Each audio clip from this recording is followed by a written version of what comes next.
So just a handful of companies have taken over the food industry thanks to literally hundreds of mergers over the last 50 years. Just 4 grocery chains control an average of 72% of sales in American cities. And in most grocery categories like bread, pasta, beef, cereal, just 4 companies control more than 60% of the market. Now, less competition means food brands don't have to compete on either price or product quality.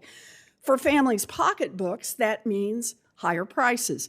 Grocery prices have climbed faster than inflation over the past few years. Now families are paying 25% more than they did before the pandemic. So I want to talk today about the tricks and traps that families face when they head to the grocery store. Mr. Bustamante, you have researched corporate pricing practices. I understand that when inflation increases, food producers and grocery stores may need to pass on some of those higher costs to customers. But the question is, have groceries gotten more expensive just because of inflation, that is, passing along higher prices, or is there more going on here? Thank you, Senator. What we actually see is that if you look at the long-term price, the actual marginal cost of production for many groceries have actually gone down.